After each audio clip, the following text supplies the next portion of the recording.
Listen girls, today I am giving you my full masterclass on how to take amazing Instagram photos by yourself because I don't have a team helping me out. I just have my chickens yelling at me, okay? I'm giving you all the modeling advice, all the styling advice, all the artistic advice. You're welcome. Let's get into it. Class is in session, okay? Before we start our class today, I just have to say you do not have to be a super confident, bubbly, outgoing girl to take amazing photos. As long as you understand the basic concepts of lighting and angles, which I will cover, you'll be fine. I will say it is important to put on a cute outfit, do your hair, put on some cute jewelry. You should be feeling yourself, but you do not have to be some outgoing gal to take great photos. Okay. Let's talk about equipment. The number one piece of equipment that I use when taking photos is my Franken Tripod. This Franken Tripod has two elements to it. So the main tripod is this DSLR tripod. It's super sturdy. It can get really tall, really small. And then I just attached this gooseneck looking iPhone tripod to it. And this gives me every single angle possible. If I want a really low angle, if I want a really high angle, maybe I'm shooting a crochet tutorial, so I need it like this, so that way I can just get my hands. It can do anything, and I haven't found anything better than my little Franken tripod. But listen, my friend, you do not need a Franken tripod of your own. Right now, my phone is propped up on a fence. I've propped my phone up on my car handle. I use trees as tripods all the time. My phone has been in every single place you could imagine just to get that great shot. You know what I'm saying? Another very important piece of equipment that I use is my self-timer app. It's called Lens Buddy. It's free on the App Store, and you can really customize the settings to anything you want. I personally have customized my settings to take one photo every second for 60 seconds. So that way I can get a lot of movement and I don't have to worry about going to my phone, clicking it, waiting 10 seconds, and then you get awkward and stiff. So we want to keep things moving and we want to be able to have fun without worrying about our self-timers. So another important thing you want to think about when taking a photo is what is the motif of the photo, or what is the focal point of the photo? Maybe you just got a haircut, you want to show off your hair. Maybe you have some cool jewelry and that's something that you really want to show off. For me, the motifs of my photos are usually something that I've made. So today I'm going to be showing off this shirt that I crocheted. That's going to be my motif. I like shooting my photos and videos outside, but sometimes that gets a little tricky.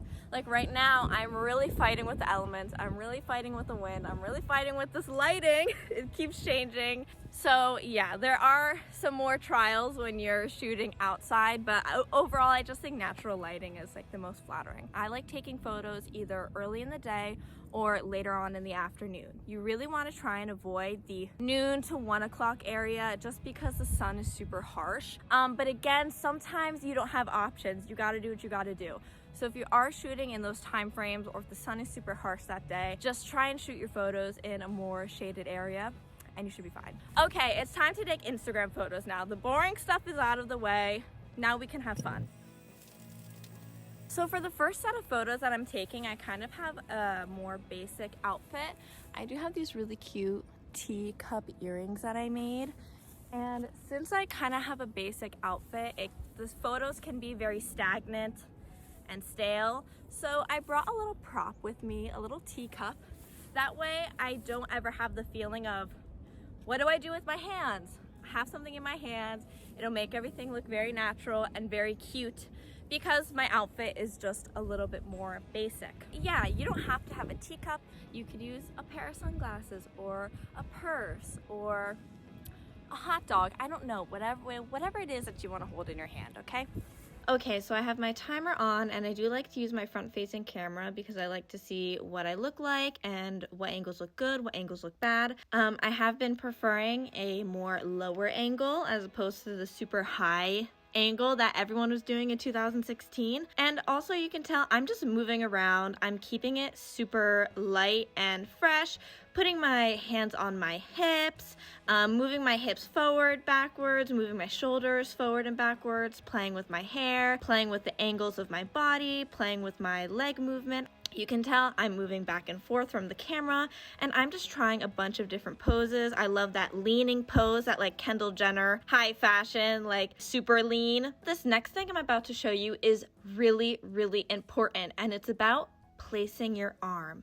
You never want to place your arm right against your body, because that's just gonna make your arm look fat, if I'm putting it bluntly. You always want to hover your arm right over the side of your body, and that's gonna make your arm look a lot leaner. And just keep everything super loose, keep it moving. You see, I am constantly moving, and I'm taking a lot of photos. I probably take over 100 photos. I like 30 photos, and then I'll probably edit only 4 or 3 photos out of the hundreds of photos that I've taken. I do like to open my mouth a little bit. I have a very round face, so I feel like if I open my mouth slightly, it makes my face look a little longer and just a little less baby face and a little more, you know, Tyra Banks smile with your eyes kind of face. I'm just having fun. I'm playing around with my teacup. I'm constantly moving around, trying different things and having fun. You can see that I'm not very stiff. And yeah, that's kind of like the most basic tips I have for modeling. So I would say the most important things are just to like keep it moving, keep it loose, keep it fresh, and also don't put your arm against your body. And I feel like I could say that with anything. I'm never really placing my hand on my hip. I'm just kind of hovering or making the motion like I'm placing my hand on my hip. And that just keeps everything looking very loose and less stiff. We want to just have fun. We want to be loose and free and funky and fresh, okay? So here are some before and after photos.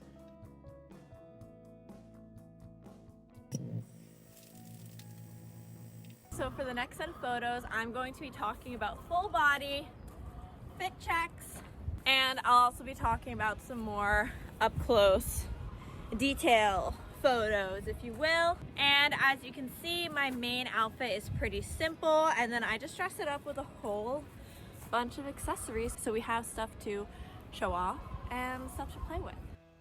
So for this next set of photos, I was having a little difficulty with the lighting. I felt like my arms kept getting super overexposed, and it's hard because then I would go up to the camera and tap it to fix the exposure, but then once I would run back into my position, I would be overexposed again. So I just kind of had to deal with that, and again, I just had to move around my camera and move around my body to try and find the right angles so that I would have the nicest lighting.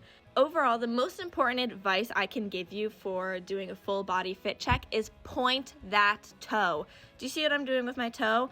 I'm moving around my legs, but you see that front toe is always pointed. You never want to have a flat looking toe.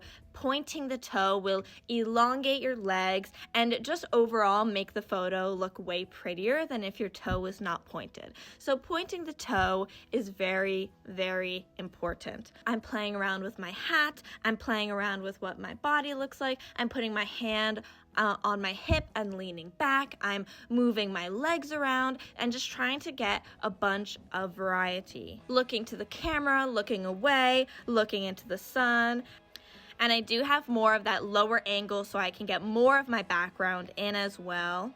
I also like to do a lot of photos where I'm walking around, so I'll walk towards the camera, I'll walk away from the camera, and that's where you can really get those really cool motion shots. So I'll walk very slowly and with very exaggerated movements. I will walk across the camera so that way I can get those interesting motion, just casual girl walking down the street photos.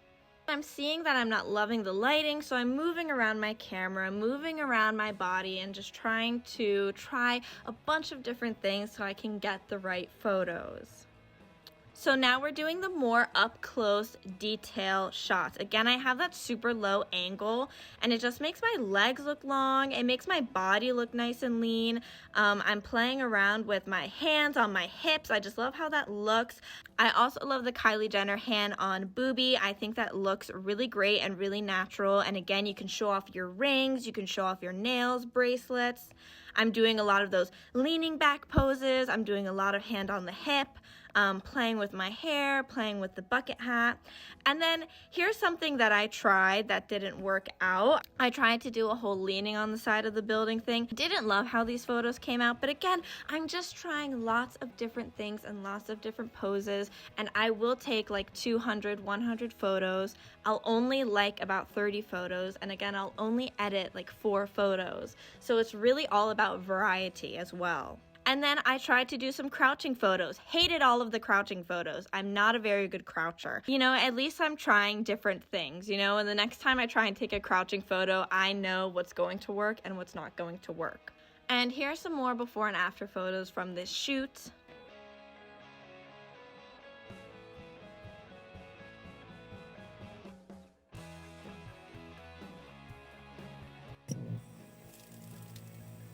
Alright, so for the last set of photos, I'm going to teach you how you can take cute photos with your animals. So for the fit, I made this top and then it needed a matching bucket hat, but wait. I then needed to make a matching bucket hat for my chicken. So we're going to have a full matchy-matchy moment with my chicken.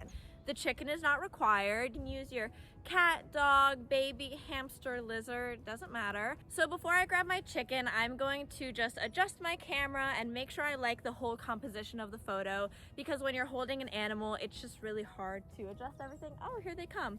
Just in time, girls. Because when you're holding an animal, it's really annoying and hard to keep like adjusting your camera.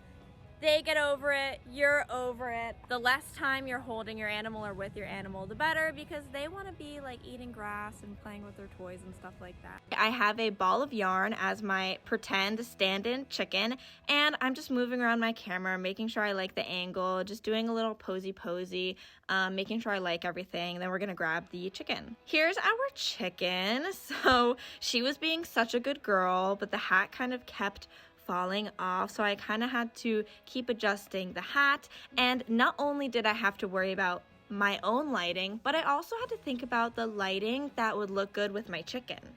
And also the bucket hats like to cast a shadow as well, so there's lots of different things that I'm thinking about while I'm taking these photos. I'm taking my finger, I'm putting it on her beak very gently, and I'm just trying to gently move her beak, move her head up. You can see sometimes I'll take her feet and I'll try and just like gently relax her feet. She was doing such a good job. She was being such a good chicken. But you know, I really just had to work around her and what she was most comfortable with and what she wanted to do and how she wanted to pose. You can see I'm moving her on different sides of my body, trying out different positions with her. You can see now I moved her to the front of my body. Now I'm holding her like a little baguette, and look at her. She is just doing such a good job. Again, I'm just moving her face ever so slightly to get that great profile pic of her. And then we're doing some up close cute shots. And then, you know, she decided to just full on take a nap. I'm just gently moving her around, gently seeing what she's comfortable with, trying to make her as comfortable as possible. And, you know, also getting an amazing picture, of course. Then I tried on my fisheye lens, and I just tried a whole bunch of different things. I put her in the air like Simba. I put her up next to me like if she's my little dog. I'm taking her to the mall. I gave her little kisses, and I put her right up to my face, and she just did a great job. And she got lots of snacks and treats after this. And here are the photos that I got from this shoot. The most important takeaways is to just have fun and try new things and be a little weird and be a little different as well. So yeah, take it away, outro Sutton. Girlies, that is how I take all my Instagram photos by myself, one woman show, plus my cats.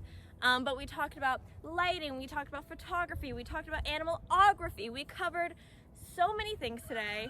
If you want to see a video of me editing all of these photos and how I edit my Instagram photos, just give this video a like, subscribe so I know you want to see this kind of content. And if you've used any of my tips and tricks that I've told you today, make sure to tag me. I would love to see your art. And yeah, goodbye.